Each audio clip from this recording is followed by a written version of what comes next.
I mean, that whole bit in My Fair Lady about, you know, the French don't care what you say as long as you pronounce it properly. The English, up until they've suddenly become a multi-plural society and are just totally in disarray now and not quite sure what's happening, but for generations could place people simply by the way they spoke, and you couldn't really overcome that easily. So Aga sagas were not powered so much by, you know, young girl marrying only Prince now Charming. am I beginning to actually put the word, see the word Aga for the oven. Sorry, that's right, for the stove that was the oven, but also heats the whole house. It's a lot more than a stove. It's the center of the house. But because of that, the general template for these kinds of stories, as I say, is girl making good, and generally in some kind of business sense, because, you know, if you think about it, those people were pretty canny in there, just like the Yorkshire people are kind of famous, you know, being canny for their sheep and their wool and whatever. The Aga folks, the Midland folks, had a lot of business sense and a lot of technological. And, you know, that's something that's kind of missing in Russia, and that's why I think your whole Chernobyl thing about why were these clowns who seriously didn't have the nous to do the technological stuff. I mean, it was like turning it over to a class of kindergartners. I talked to Russian physicists about this, and one of them said, well, the whole thing was practically criminal. This foreman is going to run a test, an unnecessary test, for a bonus, for a May Day bonus. Right, without any idea. And he said if there had been any physicists in the group, as there should have been, he would have stopped it immediately. Right. But then he had a little Russian Philip.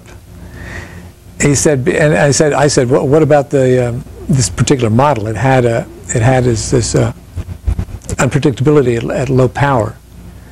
And he said, oh yes, but you know it was a little tricky, but you could manage it. It's no big problem. And then you increase the power and it stabilizes. No big problem. And I thought, well then why not get rid of the problem instead of showing a little artistry? Sure. Do something really ordinary. But the Russians have always amazed me, and I see up in the Bering Sea when I was doing Polar Star. I saw how on the American ships, how everything had to be done, had to be ready to go. And the Russians, they went whether they were ready to go or not. They had, if it was rusting apart at some place, they had a welder on board. That's what he was there for. They fixed things at sea, and watching them continually patching their boat, their ship, which was quite a large Leviathan of a ship. I see them patching it up all the time. Reminded me of the Mir space station. Right. Or how about the submarine? Remember that? Yes. You know, where they were. Did we rescue them? Somebody managed. Well, I think at one point. we pulled them up. They were dead. Okay, but I mean, you're right. There is a history of that in various areas. But they do it. I mean, they get away with it because they're willing to. They're willing to get going. There's a great deal of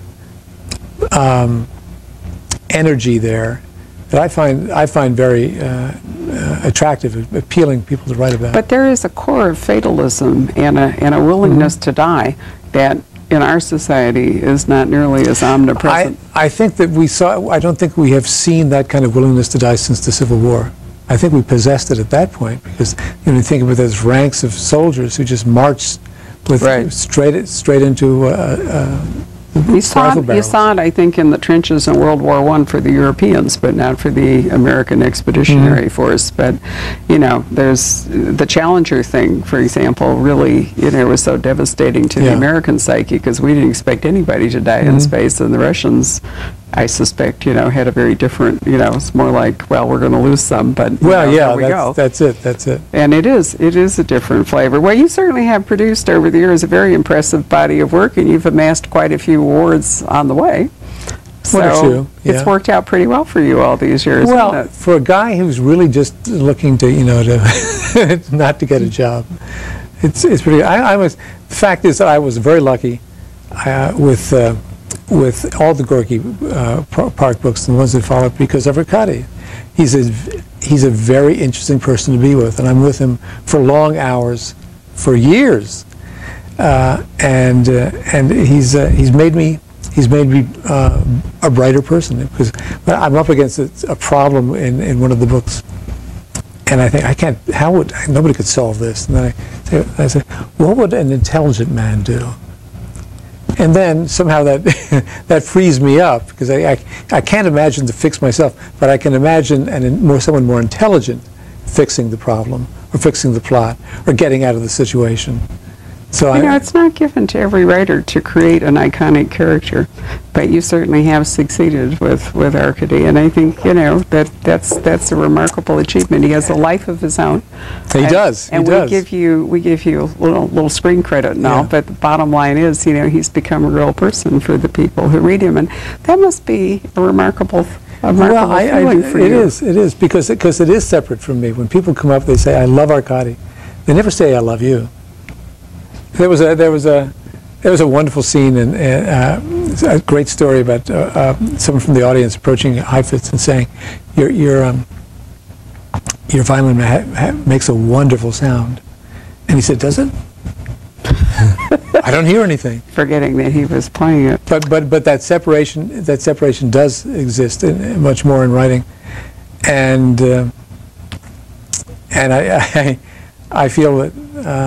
I feel very fortunate to have come upon Arcady, and I feel that I walk in his footsteps more than the opposite. Well, we certainly feel fortunate too. I'm going to close with my Russian version of thank you and just say spasibo. My version of Russian would be Janata. Okay, and on that multicultural note, thanks very much for joining me, and I certainly thank all of you for coming today.